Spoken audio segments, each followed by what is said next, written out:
I'm going to actually take it a little different direction than e-commerce because we had a Okay. SaaS company that we worked with. Love it. And one of the key takeaways any listener could take for their own website, no matter what kind of website they do, if they're selling something or not, is complexity makes it harder for people to make decisions. And Mm. so what we Wise saw teeth, was right? simplicity is good, but you have to get to the right kind of things that are simple. So putting the wrong simple things on isn't any better than having it be buried, the right information buried. So we worked with a client where they had a landing page that was really curated for the moment that audience was in their buyer's journey. So they had some context, they were looking at some competitor information, and they kept adding more information to it. They had product features, they had differentiators, they had what to expect in the demo meeting, they had testimonials. They had it all. They had a page that looked like one of those templates you find for what an ideal landing page should look like. And we kept exploring how do we simplify some parts of this page, or how do we make sure the value propositions are just right? And so it was a lot of things we were adding to the page or modifying on the page, but not reducing on the page. And we thought, we were expecting a lot of that to really make some difference because we often see if there's something missing that we get some added benefit when we add it back. But what we found is that over and over again, adding things to the page was adding either negative impact to conversion or just wasn't really changing things at all. Like people just weren't reacting to it. So we decided to do some qualitative research because sometimes you don't know why people do what they do, and so you've got to ask. And we studied their sales team and we said, how do you guys close the deal? For this point, like if you were talking to this person in real life, what is the conversation like? Where do you start the conversation? What kind of questions come up?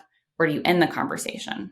Awesome. And as simple as it sounds now, we just took the answers that they gave us. We took here are the 3 things that we say in the last conversation. We built a page that highlighted those 3 things, as well as like a confirmation of the answers that they would go through in the sales process.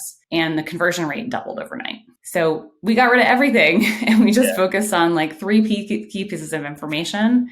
But getting to that key information was hard. And we know we got it right because it aligned with what existed in the real world. Because people that if they're going to do phone sales or close people in real life, they still have to go through jump over the same hurdles to get to them to make a purchasing decision, whether they're in the store, on the phone, or on the website. So I guess you kind of took the offline experience and brought it on to have it be a digital experience. Is that right? It is, but we still then led them to that sales conversation. Yeah. So it wasn't a disconnected experience where it was just online or just the conversation with the sales rep. It was both. It was leading to that conversation. Mm-hmm. And we see this play out a lot. So what we find is we as business owners or as designers think we need to give the piece of information once because they're at this point in the journey. This is what they need. And in practice, they need the most important information at every single step of the journey. That's why you see free shipping messages on every single page in e-commerce because it matters. People forget, they get distracted, they start doubting it, and they just need that reassurance of those like key pieces of information. Yeah, the shipping thing is like probably the most important piece of data, really. Mm-hmm. I find, and for myself, I'm like, am I going to have to pay for shipping? How much is it going to cost? Where's it coming from? Like, just tell me if it's free or not. Then you have to work out the next step. How much is it going to cost? Even though that shipping might not be a whole lot of money, but it's still oddly enough something that we think about, right? Tell me what, like, I'm very curious. I want to dive into this work that you did with this SaaS company. So you did basically some R&D with the team to work out what other things or objections that people need to understand or overcome to get to the point where they're ready to have a sales call and then go the next step. What other work did you do to help with the user experience to help them get to maybe a sales call or at least just be interested enough to consume their content for another couple of months before they do make a decision? Yeah, I think there's a couple of things that we explored with them. So one is the path of the experience. So what pages do people need to see that already exist, and how do we help guide them through that journey? It's an often misstep, and it's the content already exists, but let's make sure we're pointing them in the right direction at the right moment.